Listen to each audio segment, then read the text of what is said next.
Bonjour à tous et bienvenue. Selon l'OMS, 60% des maladies infectieuses affectant l'homme sont d'origine animale. Toutefois, le commerce puis la consommation d'animaux et d'aliments d'origine animale ne cessent de croître, notamment pendant les fêtes, ce qui multiplie les risques sanitaires. On fait le point dans Ça fait l'actualité. Comment assurer la sécurité sanitaire des populations? Les explications d'Ahmed Traoré. Assurer la sécurité sanitaire des aliments d'origine animale nécessite d'agir à tous les stades de la chaîne alimentaire. De la production au niveau de la ferme jusqu'à la consommation par l'homme, de multiples risques sanitaires surviennent avant l'abattage des animaux ou durant la phase de transformation. Ces risques peuvent être réduits ou prévenus par les politiques de prévention et de bonnes pratiques préconisées. Les risques biologiques pour assurer la sécurité sanitaire des aliments sont variés et comprennent en particulier les agents bactériens. Les risques chimiques, quant à eux, comprennent les résidus des médicaments vétérinaires et les pollutions chimiques. En somme, ce sont les services vétérinaires qui permettent de mieux maîtriser les risques sanitaires pour la santé animale et la santé publique à travers les vérifications effectuées dans les fermes, mais aussi dans les établissements de transformation, comme ces abattoirs ou ces services qui ont la charge des inspections afin de vérifier l'état sanitaire des animaux et la salubrité de leurs produits. Selon l'OMS, Organisation mondiale de la santé, 60% des maladies infectieuses qui affectent l'homme sont d'origine animale. Face à ces dangers sanitaires potentiels, il s'avère indispensable de renforcer le contrôle sanitaire des denrées animales et d'origine animale. En ces périodes donc de fête, l'État rassure les populations en accentuant les contrôles dans les abattoirs, en luttant également contre les abattages clandestins des animaux qui dégradent considérablement la santé des citoyens. Les démarches sont également prises pour le contrôle de la vente de volailles et pour sillonner des supermarchés. L'objectif général de cette initiative est de s'assurer du respect des règles d'hygiène et de réglementation depuis la production primaire jusqu'à la consommation finale. Sur 5 nouvelles maladies qui apparaissent chaque année, 3 sont d'origine animale. Ainsi, les services vétérinaires jouent un rôle fondamental dans la détection, la prévention et la riposte face à ces dangers sanitaires d'origine animale. Pendant les périodes de forte consommation, le risque d'apparition des dangers suscités est particulièrement élevé, notamment durant les fêtes de fin d'année. C'est pourquoi les contrôles et les inspections sanitaires se sont intensifiés pour s'assurer du respect des règles d'hygiène et de la réglementation de sécurité sanitaire et de la qualité des produits. Alors comment s'opèrent ces contrôles? Quels sont les risques encourus par les consommateurs? Pour en parler, je reçois le docteur Kalo Vessali, directeur des services vétérinaires du ministère des Ressources animales et halieutiques, le MIRA. Bonjour et merci d'être présent. Bonjour, merci de me recevoir. Je vous en prie. Lorsqu'on parle de sécurité alimentaire, de quoi s'agit-il exactement? Ok, merci. Ici, nous parlons plus précisément de la sécurité sanitaire des aliments. Alors, la sécurité sanitaire des aliments, c'est l'ensemble des dispositions et des mesures qui sont prises pour garantir la salubrité et l'innocuité des aliments, depuis la production primaire jusqu'à la consommation finale. Alors je vais être un peu plus simple. La salubrité, c'est quoi de l'aliment ou des denrées animales d'origine animale? La salubrité fait référence aux organes de sens, c'est-à-dire apparemment propres. Une viande ou bien un repas peut être apparemment propre. En général, quand on mange, ça paraît toujours bien et après, on fait des diarrhées. Donc peut-être c'était salubre, mais on n'a pas garanti l'innocuité. L'innocuité, c'est la capacité à transmettre un agent dangereux qui peut être chimique, qui peut être physique ou bien qui peut être biologique. Donc la sécurité sanitaire vise à neutraliser ce type de danger-là, mais aussi à garantir un aspect sain de la viande ou des denrées animales d'origine animale. Vous faites bien de dire, j'ai dit sécurité alimentaire, c'est bien sûr sécurité sanitaire, ce sont deux choses distinctes. Ouais. Alors, mais pourquoi mettons l'accent sur les dangers sanitaires d'origine animale bien plus que d'autres types d'aliments, parce que, et puis d'autres éléments? On sait que l'eau aussi peut être intoxiquée, pour les pesticides, mais là, pourquoi c'est prioritaire ce domaine? On met l'accent pour plusieurs raisons. Et les raisons principales, ce sont les infections. Vous avez si bien dit dans l'introduction, 60% des infections de l'homme proviennent des animaux. Nous savons aussi que sur 5 nouveaux germes qui sont identifiés chaque année, 3 sont d'origine animale. 80% des gemmes qui ont la capacité d'être utilisées pour le bioterrorisme sont d'origine animale. Et en plus, si vous prenez l'historique des crises sanitaires au niveau mondial, vous avez l'histoire de la vache folle, dont tout le monde s'en souvient. C'est à partir des bovins. Vous avez le problème de la dioxine dans la viande de volaille. Vous avez le problème de la viande frauduleuse, le scandale de Spanghero. La viande de cheval? Oui, avec la viande de cheval. Vous avez aussi la problématique en 2008 de la mélamine, le lait frélaté qui a été contaminé par la mélamine qui a fait plusieurs décès au niveau des enfants aux États-Unis, en Belgique, en Europe. Et vous avez aussi le problème récent, il y a 2 ans, le lait infantile qui avait été contaminé par Salmonella aguana, qui a fait beaucoup de mortalité d'enfants en Europe. Donc tous ces scandales-là ont orienté, ont créé une modification de la législation au niveau mondial, au niveau sous-régional, mais aussi au niveau national, au niveau de la Côte d'Ivoire. Aujourd'hui, le risque est beaucoup plus élevé au niveau du secteur animal. D'accord, donc c'est le secteur qui concentre plus de l'attention en tout cas des autorités ici et ailleurs dans le monde.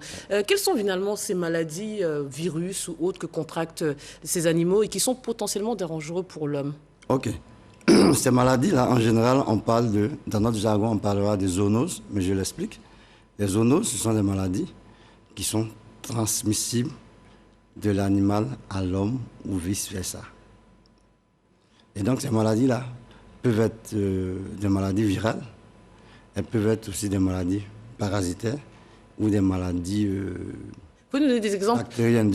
Voilà, en termes d'exemples simples, quand on parle par exemple de maladies bactériennes, vous avez le cas de la tuberculose. La tuberculose, qui est une maladie qui peut être transmise de l'animal à l'homme par contact direct, quand vous êtes très rapproché. Donc, c'est une maladie qui peut se transmettre par voie aérienne. Donc, si vous respirez les particules virales et bactériennes émises par l'animal, vous pouvez contracter. Ensuite, par consommation du lait d'une vache atteinte de tuberculose. Si vous consommez ce lait-là frais, et évidemment, ce lait-là sera contaminé de nombreux germes, et donc vous pouvez faire de la tuberculose. Nous avons aussi les maladies parasitaires. Dans le jargon habituel dans les villages, quand on était plus petit, quand un enfant avait un ventre ballonné, on disait que cet enfant avait le ténia. C'est pas faux. Dans le fond, on peut contracter des larves de ces parasites-là qu'on appelle des cystis en mangeant de la viande mal cuite, mal préparée et qui est contaminée. Et donc, cette larve-là va se développer dans votre tube digestif et va pratiquement ingérer tout ce que vous consommez. Et donc, l'enfant sera chétif avec un ventre ballonné et qui aura des problèmes de croissance et peut même mourir. Nous avons aussi certaines maladies virales. Voilà. Je prends par exemple le cas de l'influenza aviaire, grippe aviaire, qui est une maladie de professionnels, voilà, qui peut contracter, que le vétérinaire ou l'éleveur peut contracter du fait du contact rapproché, prolongé et étroit avec les animaux infectés. Donc vous avez tous ces dangers-là. Mais aussi, au-delà des agents biologiques, nous avons des dangers qui sont d'ordre chimique. On a eu, il y a 4 ans, un cas pratique, des éleveurs qui ont été confrontés à un nouveau type de tiques. Vous connaissez les tiques, c'est des parasites qui sucent le sang des bovins. Là. Et ils connaissaient l'ancien, il y a un autre parasite, le Bophilis, qui était là, et l'embluement plutôt qui était là. Et les produits classiques arrivaient à l'éliminer. Mais là, c'est un parasite qui a infesté récemment le pays du fait du changement climatique et puis du fait aussi des échanges avec d'autres pays qui avaient le parasite. Et donc, ils traitent, la dose ne permet plus de tuer le parasite. Donc, qu'est-ce qu'ils font? Ils augmentent la dose, mais malheureusement, ce produit-là peut traverser la peau et peut se retrouver dans le sang. À cette époque, il y a 7 bœufs qui ont été saisis à l'abattoir de Boaké du fait de cette utilisation abusive de ce produit chimique-là, qui est fait en principe pour tuer le parasite, mais comme c'est un nouveau parasite, et ils ont surdosé, et ça s'est retrouvé dans la viande. Heureusement que cette viande a été extirpée de la chaîne de consommation. Donc vous avez aussi des produits chimiques qui peuvent affecter, mais aussi des produits comme les pesticides, en fait. Oui, comme des pesticides. On a aussi des dangers physiques. Vous savez, l'animal, par exemple, mange un peu partout. Le mouton est brut, le bovin est brut. Ils peuvent avaler des clous. Parce que dans notre jargon, on appelle souvent la réticulite péritonée. Ça pèse carrément le rumen de l'animal. Mais ça peut se retrouver dans la sauce. D'accord. Alors, continuons sur les risques encourus par les consommateurs. Ouais. Donc, toutes ces maladies transmissibles à l'homme, ça peut être mortel aussi dans certains cas. Oui. C'est ça le risque ultime? Le risque ultime, c'est la mort. Et l'autre risque, c'est même le fait d'être malade. La morbidité va engendrer des conséquences. Vous n'allez pas travailler, vous allez perdre des ressources, vous pouvez même perdre l'emploi. Et puis, ça diminue la productivité au niveau national.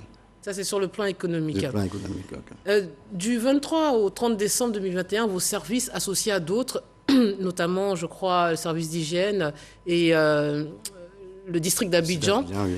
vous avez lancé une vaste opération de contrôle pour justement renforcer les contrôles sanitaires des denrées animales ou d'origine animale. Cette opération a-t-elle été prolongée puisqu'elle devait s'arrêter hier? Et si oui, jusqu'à quand? Merci. Oui, cette opération a été prolongée jusqu'au 3. Voilà. On va couvrir toute la période des fêtes pour se rassurer que vraiment les Ivoiriens ont été approvisionnés à partir de denrées saines. Alors, quels sont finalement les contrôles effectués par les services vétérinaires à chaque étape? Ok, très bien. Comme on a dit, on a commencé par le risque et on a bien spécifié que pour nous, le risque, c'est l'aptitude d'un danger à porter atteinte à un consommateur. Alors, le risque est lié à quoi? Elle est liée d'abord à la gravité même du danger. Elle est liée à la fréquence de son apparition. Et puis, 3, à l'exposition du consommateur à ce danger-là. Et donc, vous voyez qu'en période de fête, il y aura une plus grande fréquence. Et tout le monde cherche à manger de la viande. Tout le monde veut s'approvisionner, donc il y aura une plus grande exposition du consommateur. Donc le risque probable va exister. L'interface sera beaucoup plus étroite entre l'homme et les denrées et éventuellement s'il y a des dangers, le risque. Alors qu'est-ce qu'on fait? Le contrôle va s'accentuer à tous les niveaux. Vous savez que, je donne un exemple simple, les animaux proviennent, la plupart, plus de 60% des animaux que nous consommons, surtout les ruminants, la viande de bovins et de moutons, proviennent des pays limitrophes. Et à ce niveau-là, il y a un contrôle déjà aux frontières. Donc pendant cette période, le contrôle aux frontières est accentué. Et ce contrôle aux frontières est basé sur plusieurs éléments. Le premier élément d'abord, c'est le contrôle documentaire. Parce que dans la législation internationale, aucun animal ne devait passer d'un pays à un autre sans qu'il y ait à l'origine un contrôle vétérinaire, donc qui est attesté par un certificat sanitaire vétérinaire international. Donc, le premier contrôle, il est documentaire. Le deuxième contrôle, il est physique. On me met sur le certificat, j'ai 20 bœufs. Est-ce que vraiment dans le camion, c'est 20 bœufs ou bien c'est des moutons? Donc, l'agent va vérifier l'identité de ces bœufs. Et le troisième contrôle, il est sanitaire. C'est un examen rapide de tri. Vous pouvez observer ces animaux-là. Est-ce qu'ils ne présentent pas des signes de pathologie? Si oui, s'ils suspectent quelque chose, les animaux sont mis en quarantaine ou carrément le camion est refoulé vers le pays d'origine. Alors, quand les animaux traversent cette étape-là, le vétérinaire aux frontières émet ce qu'on appelle un laissez-passer sanitaire, qui atteste que je suis à la frontière de Wangolo, ce camion-là contient 20 bœufs et la destination finale, c'est Abidjan. Il n'a pas le droit de descendre à Bouaké. S'il veut descendre une bête à Bouaké, ça sera marqué dans le certificat, il va descendre 2 bêtes à Bouaké. Et donc, durant son parcours, le poste d'élevage de Bouaké va simplement regarder, le laisser passer, et vérifier que c'est un camion qui ne fait que passer à Bouaké, qui ne va pas décharger des bêtes. Et ces bêtes-là arrivent à Abidjan, au marché à bétail de Port-Boué, où elles débarquent, mais elles débarquent sous contrôle. Ça, c'est le premier contrôle. C'est ce qu'on appelle dans notre jargon le contrôle antémortem, avant la mort et à l'arrivage. Et donc, les vétérinaires vont faire la même chose, contrôle documentaire. Est-ce que le camion est venu avec le laissez-passer sanitaire? Est-ce que le contrôle d'identité, est-ce que ça correspond au contenu du laissez-passer? Et troisième, est-ce que les animaux ne sont pas malades? Et à l'abattoir, il y a ce qu'on appelle un local qu'on appelle le Lazare. Le Lazare, ça vient de Lazare. Pour ceux qui lisent la Bible, Jésus a ressuscité Lazare. Donc, c'est un endroit où tous les animaux suspects sont mis en quarantaine et on les traite avant qu'ils ne suivent le circuit normal. Alors, les animaux débarquent marché à bétail. Au marché à bétail, il y a un contrôle quotidien de 30 minutes pour observer les transactions. Est-ce qu'il n'y a pas d'autres problèmes? Et ensuite, à l'abattoir. À l'abattoir, le contrôle, c'est vraiment très spécifique à l'abattoir. Le contrôle de l'abattoir, il est systématique. Contrairement à toutes les autres industries agroalimentaires qui font de l'échantillonnage, et on essaie de faire un échantillonnage représentatif, et à partir de l'échantillonnage, on te dit que tout le lot est de bonne qualité. Mais à l'abattoir, s'il y a 1000 bêtes, ces 1000 bêtes feront l'objet d'un contrôle avant la mort et un contrôle après la mort. Et après cela, le contrôle, l'inspection est sanctionné par l'apposition de ce qu'on appelle l'estampille. Bon, en général, les gens parlent de cachets. Vous verrez des cachets sur la viande. Et c'est ce choix-là que le consommateur doit faire. On parlera des conseils ultérieurement aux consommateurs. Mais pourquoi attendre cette période de forte activité, notamment commerciale, pour accentuer vos contrôles, car le risque sanitaire, j'ai envie de dire, est permanent, visiblement. C'est accentuer le contrôle, comme vous avez dit. Ça veut dire que le contrôle, il existe déjà. Et même, je vais aller plus loin. Le ministre de la Cité, Timothée Touré, vient de renforcer le maillage sanitaire. Avant son arrivée, nous étions à 158 postes d'élevage.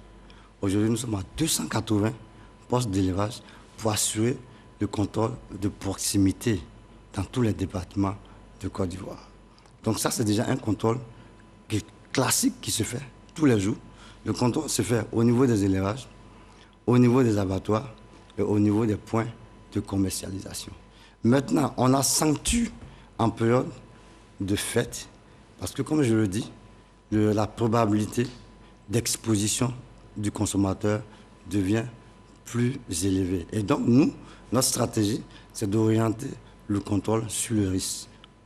Alors, qu'avez-vous constaté durant ces contrôles pendant, on va dire, la semaine du 23 au 30 ? Ok. Il y a eu beaucoup de cas de fraude ou de manque d'hygiène. Il y a eu beaucoup plus de cas de fraude que de manque d'hygiène. Quand je dis fraude, de non-respect de la réglementation. Quand vous prenez par exemple le cas des abattages clandestins, et nous tous on sait par exemple que Yopougon est reconnu pour la grande consommation de viande de porc, et donc cette population-là sera beaucoup plus exposée s'il y a des dangers au niveau de la viande de porc. Alors nous avions effectué un contrôle sur cette commune-là, et nous avons saisi 1200 kilos de porc, c'est-à-dire 1,2 tonnes de viande, 17 animaux vivants et 350 kilos de viande, et ça faisait au total 1,2 tonnes. Et figurez-vous que les animaux que nous avons pris, on les envoie sur la chaîne d'abattage. Quand on a fait le contrôle, on a pu retirer 17 kilos de viande qui étaient contaminés par des problèmes, dont l'échinococose, par exemple, qui est une maladie parasitaire, qui est une zoonose qui peut se transmettre à l'homme quand vous la consommez. Et donc, pour nous, ça a été une très belle chose déjà, de pouvoir extirper déjà ces pathologies-là de la chaîne de consommation. Je viens rapidement pour vous dire que quand, à Port-Boué, par exemple, nous saisissons un bovin, quand vous prenez 1 kg de viande, je mets 250 grammes par personne. 1 kg, c'est 4 personnes. Un bovin, la viande simplement, c'est 80 kg en moyenne. Donc vous multipliez 80 par 4, ça fait 240 personnes. Et Port-Boué peut étirer 4 à 5 bovins par jour. Donc c'est plus d'1 millier de personnes qui sont sauvées simplement par l'acte d'inspection. Et ça, c'est le cas de tuberculose. Ça, je ne vous parle que de la tuberculose qui est extirpée de la chaîne d'abattage. Bon, là, vous parlez aussi des fraudes. Il y a quel type de fraude aussi auquel vous avez été confronté Oui, le deuxième type de fraude, c'est par exemple des commerçants.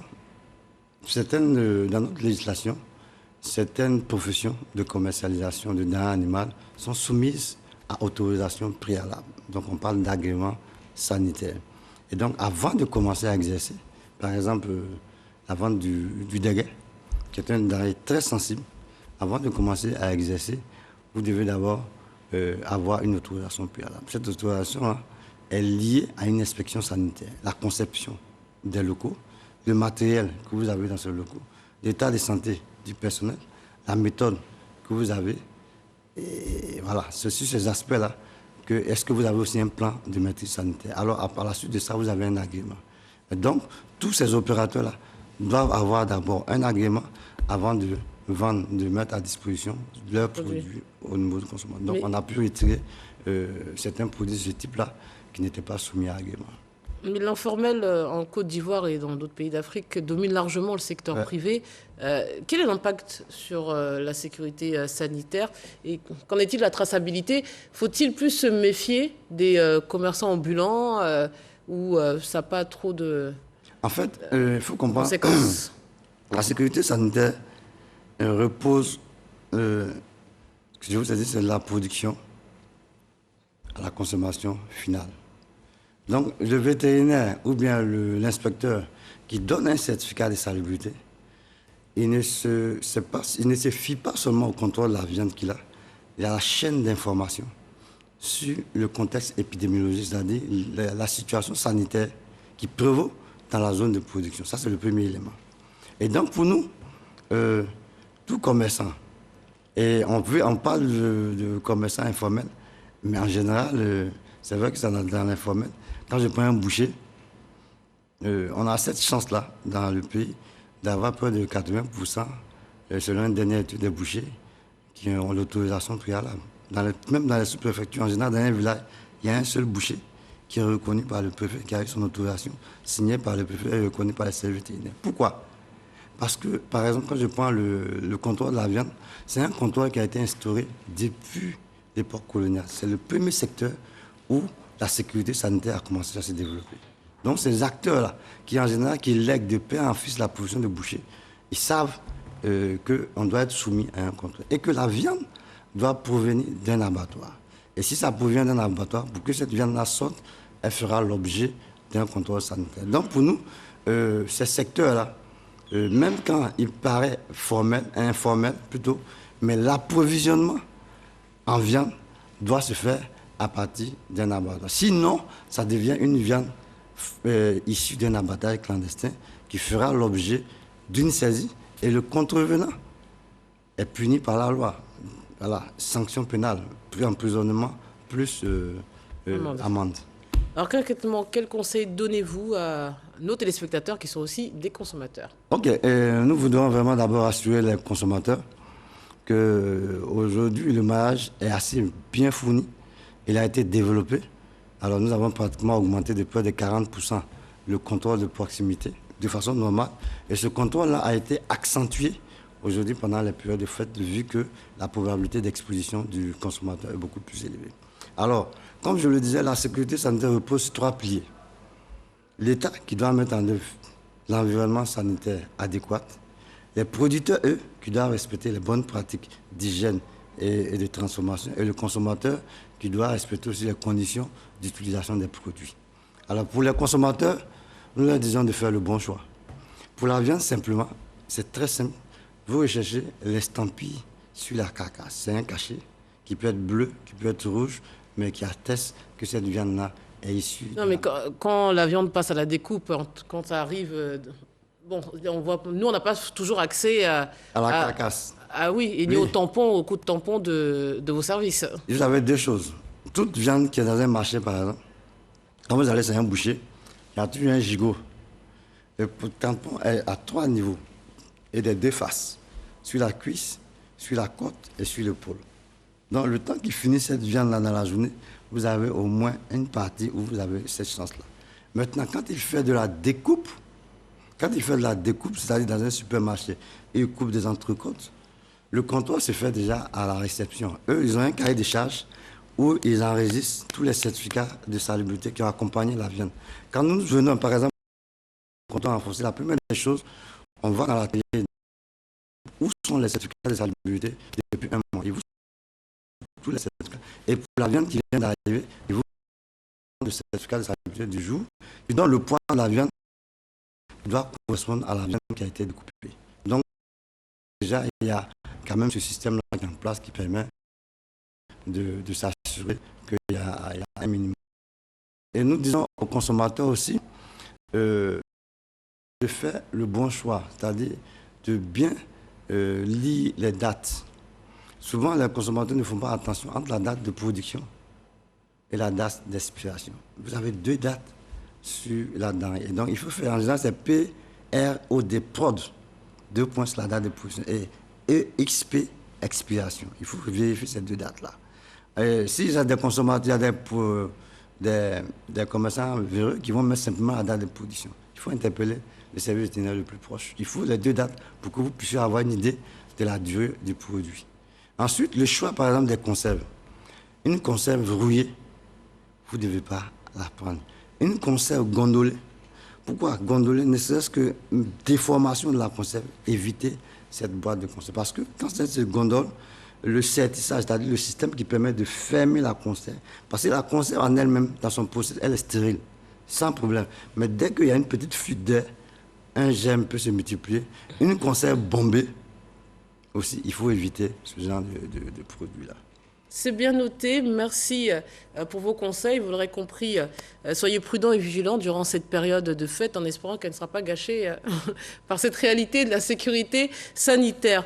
Merci aux équipes qui sont succédées toute l'année pour les différents numéros de Ça fait l'actualité, un programme des magazines de l'information dirigé par Koné Lanciné, le rédacteur en chef Fofana Lassiné et à la réalisation Sophie Brou. Bonne fête à tous et à l'année prochaine, s'il plaît à Dieu.